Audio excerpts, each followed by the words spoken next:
जी अस्सलाम वालेकुम। यासीन आपके साथ हाजिर है। आज जुमे का दिन 1 नवंबर, इस महीने का पहला दिन और इस हफ्ते का आखिरी दिन। बहरहाल जैसा कि मैं हमेशा आपसे ये कहता हूं कि टेक्निकल ग्राउंड पे ये मंथली एंड वीकली क्लोजिंग की बड़ी इंपॉर्टेंस होती है और इसी तरीके से कल जो मार्केट बंद हुई मंथली एंड था वो बड़ी इंपॉर्टेंस रखता है और इसी तरीके से आज जो वीकली क्लोजिंग रहेगी और टेक्निकल ग्राउंड पे हम चेक करेंगे कि मार्केट किन लेवल्स पे बंद होती है। बहरहाल कुछ शुरू करने से पहले मैं आपसे ये रिक्वेस्ट फिर दोबारा कहूंगा, जैसे कि डेली बेसिस पे आपसे ये करता हूं कि इस YouTube चैनल को प्लीज आप सब्सक्राइब जरूर करें अपने YouTube चैनल पे, अपने YouTube पर। और अगर आपकी आईडी नहीं बनी हुई है तो पहले अपनी गूगल आईडी बना लें ताकि ये इजीली आप YouTube चैनल पे इसको सब्सक्राइब कर सकें।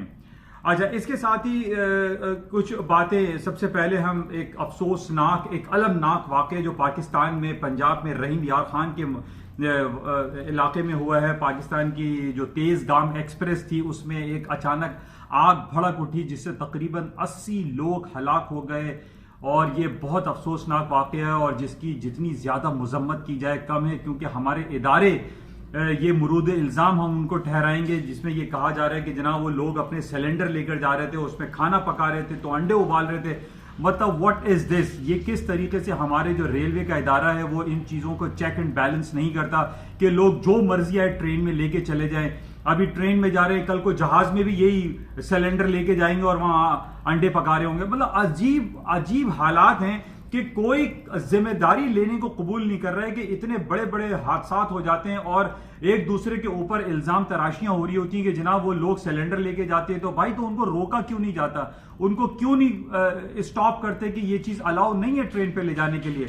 बहरहाल इसकी जितनी मजम्मत की जाए, जितना अफसोस किया जाए वो कम है और इस कोशिश ये करनी चाहिए कि आइंदा ऐसे वाकयात रोनुमा ना हो।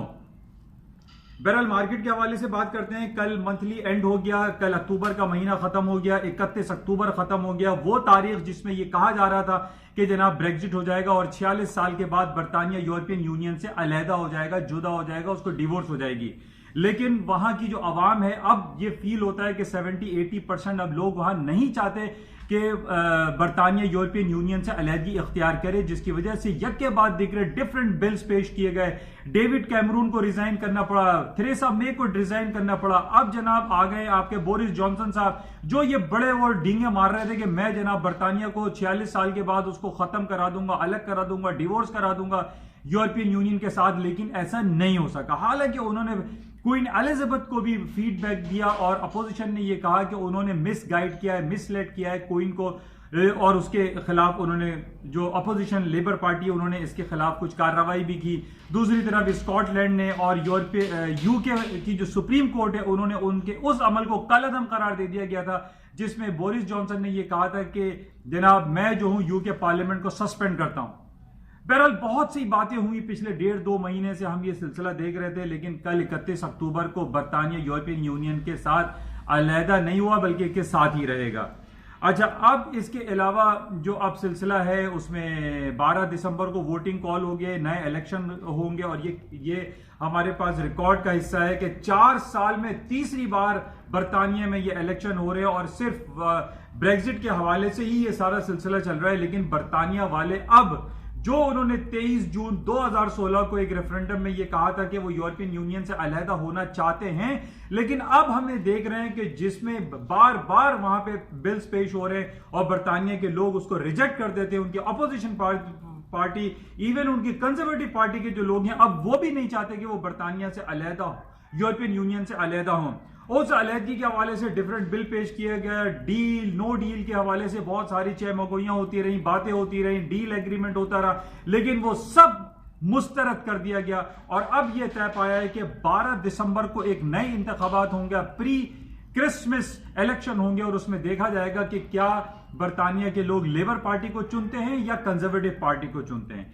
लेकिन यह कहा जा रहा है कि अगर लेबर पार्टी जीत जाती है तो ब्रेग्जिट का चैप्टर ऑल टाइम क्लोज हो जाएगा, क्योंकि ये कंजर्वेटिव पार्टी के ही लोग हैं जो ये चाह रहे हैं कि बरतानिया यूरोपियन यूनियन से अलहदा हो और ब्रसल्स जो कि यूरोपियन यूनियन का कैपिटल है उनसे उनका ताल्लुक वो ला ताल्लुकी इख्तियार कर ले। बहरहाल इसको हमें देखना पड़ेगा कि 12 दिसंबर में क्या होता है, लेबर पार्टी जीतती है या कंजर्वेटिव पार्टी जीतती है, यह हमें देखना पड़ेगा। लेकिन इस हवाले से बहुत सारी कार्रवाइयां हो रही हैं। अब लेबर पार्टी और कंजर्वेटिव पार्टी इस टग ऑफ वॉर में लगी हुई है कि जनाब वो जीत जाए, और खास तौर पे लेबर पार्टी वाले जो जेरमी कॉर्बन हैं, उनके अपोजिशन लीडर, वो चाह रहे हैं कि वो जीतें ताकि ब्रेक्जिट के चैप्टर को क्लोज किया जाए। और अगर ब्रेक्जिट होता भी है तो एक प्रॉपर डील के जरिए हो, सॉफ्ट डील के जरिए हो, सॉफ्ट ब्रेक्जिट हो, तो वो उनको काबिल कबूल होगा। वरना हार्ड ब्रेक्जिट या no deal Brexit is a very dangerous, और वो उनके लिए एक कैटेस्ट्रॉफी होगा बरतानिया के लोगों के लिए, क्योंकि वो उसमें तन्हाई का शिकार हो जाएंगे और पूरी दुनिया से वो कट के रह जाएंगे। बहरहाल इसको देखेंगे। अच्छा, इसके अलावा जो डिफरेंट खबरें चल रही हैं वो इंपीचमेंट के हवाले से। कल का दिन बड़ा इंपॉर्टेंट था। कल मैंने आपसे अर्ली मॉर्निंग जो जिक्र किया था कि जनाब जुमे रात को अमेरिका की हाउस ऑफ रिप्रेजेंटेटिव में और सेनेट में एक कंबाइंड इलेक्शन होगा, वोटिंग होगी, जिसमें इस बात को कंफर्म किया जाएगा कि क्या ट्रंप साहब की इंपीचमेंट के हवाले से जिस पर उनके ऊपर करप्शन के चार्जेस, उनको अपनी पावर का ज्यादा इस्तेमाल करने के चार्जेस लगे हुए हैं, उस हवाले से कल वोटिंग कामयाब हो गई और ट्रंप साहब की इंपीचमेंट के हवाले से अब प्रोसेस मजीद आगे बढ़ेगा। यह पहला कदम था जो कि कल नैंसी पेलोसी जो डेमोक्रेट की हेड हैं, वो इस वोट को कामयाब करने में जो है वो वोटिंग कराने में, इंपीचमेंट के प्रोसेस को आगे बढ़ाने में कामयाब हो गई हैं। अब बहरहाल मजीद सिलसिला होगा कि ये इंपीचमेंट कैसे होगी, कैसे नहीं होगी, क्या ये इन हाउस होगी, क्या ये आम जो उनके लेजिस्लेटिव मेंबर्स हैं उनके सामने होगी, इसके मामला तय होंगे कि इंपीचमेंट किस तरीके से की जाए। क्योंकि पहले भी हमने देखा था कि ट्रंप साहब की इंपीचमेंट के हवाले से जो एक रॉबर्ट मुलर की एक इन्वेस्टिगेशन जो हुई थी और उन्होंने 35 लोगों को बिहाइंड द बार डाला, लेकिन जब रॉबर्ट मुलर की इंपीचमेंट का सिलसिला हुआ और उनसे पूछा गया कि जनाब ये इन्होंने जो ट्रंप साहब के खिलाफ एलिगेशंस लगाए हुए हैं कि 2016 के इंतखाबात में धांधली हुई थी या पुतिन या रशियन एडमिनिस्ट्रेशन उसमें शामिल था, लेकिन जब फाइनली आखिरी रॉबर्ट मुलर की टेस्टिमनी का दिन आया तो वो टेस्टिमनी को रास्ते में रोक दिया गया और उसको इन हाउस टेस्टिमनी किया गया और चंद लोगों के सामने उसको टेस्टिफाई किया गया और कंप्लीट जो हकीकत थी, मुकम्मल जो इंफॉर्मेशन थी, उसको छुपा लिया गया आवाम के सामने से। बहरहाल इसको भी देखना पड़ेगा कि ये इंपीचमेंट जो मुआखजा है ये ट्रंप साहब का आम लोगों के सामने होता है या हाउस ऑफ रिप्रेजेंटेटिव के सामने या कांग्रेस के सामने होता है, या ये इन हाउस या इन कैमरा मीटिंग होती है या इन कैमरा इंपीचमेंट होती है। बहरहाल इस पे अभी सिलसिला चलेगा, लेकिन ये हम कह सकते हैं कि नैंसी पेलोसी को एक कामयाबी हासिल हुई है। अच्छा, इसी तरीके से कुछ और बातें करते हैं और वो ये है कि आज फ्रांस और इटली की मार्केटें बंद रहेंगी। यूरोप में थोड़ा सा वॉल्यूम हो सकता है कि आज कम रहे क्योंकि वहां पे डिफरेंट सेंट डे मनाया जा रहा है, सेलिब्रेट करते हैं, तो फ्रांस और इटली की मार्केटें आज क्लोज रहेंगी। और इंपॉर्टेंट आज ये है कि सबसे बड़ा नंबर, सबसे बड़ा डेटा जिसको मैं कहता हूं पे रोल और अनएम्प्लॉयमेंट रेट, वो आज अमेरिका का आएगा, जो कि अमेरिका की आज की करंट हिस्ट्री में, करंट दौर में सबसे बड़ा डेटा करार दिया जाता है, सबसे बड़ी फिगर्स होती हैं। और इसको देखा जाएगा कि अमेरिका में जॉबलेसनेस की क्या सूरत हाल है, क्या वहां पर जॉब मजीद अवेलेबल हैं या वो कम हो रही हैं या ज्यादा हो रही हैं। लेकिन जो फोरकास्ट अभी हमारे पास अवेलेबल है उसमें ये कहा जा रहा है कि पे रोल और अनएम्प्लॉयमेंट की जो नंबर्स आएंगे, जो फिगर्स आएंगे, वो खराब आ रहे हैं। अच्छा, खराब का मतलब मैं ये नहीं कहूंगा कि 10% अनएम्प्लॉयमेंट गिरते गिरते 3.5% तक आ गया है। जैसे कि मैंने आपसे पहले भी कहा था कि अमेरिका का अनएम्प्लॉयमेंट रेट हद से ज्यादा गिर जाना भी उनकी इकोनॉमी के लिए खराब है। अमेरिका में अगर जॉबलेसनेस जो है वो कम हो रही है या वहां पर जॉब अपॉर्चुनिटीज ज्यादा हैं और अनएम्प्लॉयमेंट रेट डिक्लाइन कर रहा है, तो ये उनके लिए अच्छा नहीं है। हम ये कहें कि जनाब वहां पे सबको नौकरियां मिल रही हैं, लेकिन वहां पे अनएम्प्लॉयमेंट रेट घटता चला जा रहा है। इसका मतलब यह है कि वहां पे लेबर मार्केट टाइट हो रही है, वहां पे काम करने वाले लोग नहीं है, फैक्ट्री में काम करने वाले लोग नहीं है, लेबर मार्केट क्रंच क्रिएट हो रहा है अमेरिका में, जो कि अमेरिका की इकोनॉमी के लिए नेगेटिव हो सकता है एक सर्टेन लेवल पे जाके।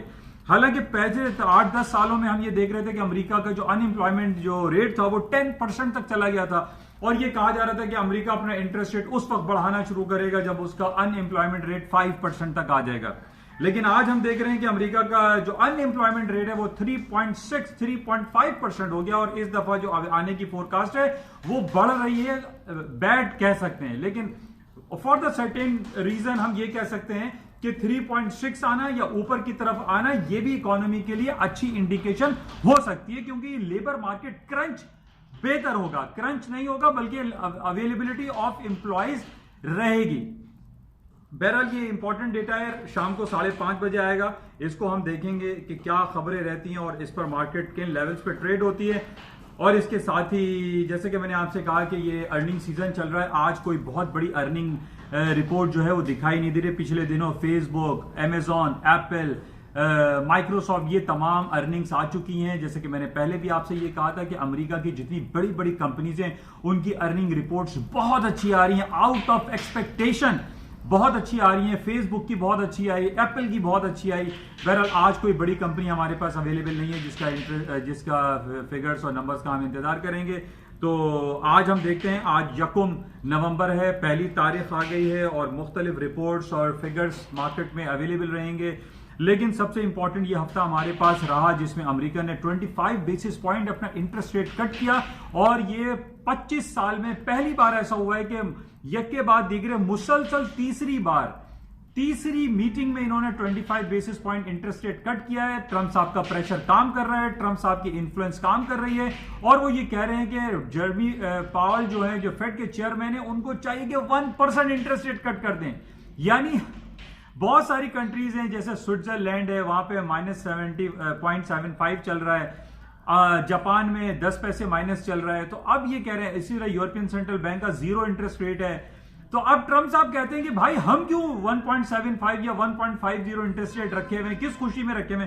तो जर्मी पावल को चाहिए कि वो अपने इंटरेस्ट रेट को ड्रास्टिकली डाउन कर दें, डिक्लाइन कर दें और 1% तक काट दें, जिसका प्रेशर ये हो रहा है कि पिछली 3 मीटिंग्स में अमेरिका अपने इंटरेस्ट रेट को 25 बेसिस पॉइंट कट करके 1.75 तक उसने अपना इंटरेस्ट रेट कर दिया। और आइंदा भी ये कहा जा रहा है इस साल की आखिरी मीटिंग इस दिसंबर के आखिर में होगी, उसमें भी कह रहे हैं कि इंटरेस्ट रेट मजीद कटेगा, जिसकी वजह से गोल्ड की मार्केटों में तेजी आ रही है, करेंसी मार्केटों में तेजी आ रही है, स्टॉक मार्केट तारीख की बुलंद तरीन सतहों पर चल रही हैं, क्योंकि हमने हमेशा देखा है कि स्टॉक मार्केटें हायर साइड पे जाती हैं, क्योंकि जितनी भी लोगों की बोरोइंग कॉस्ट होती है, लोगों की या कंपनीज की बोरोइंग कॉस्ट होती है, वो इंटरेस्ट रेट डिक्लाइन होने से बेहतर होती है, जिसका पॉजिटिव इंपैक्ट स्टॉक मार्केट में आता है।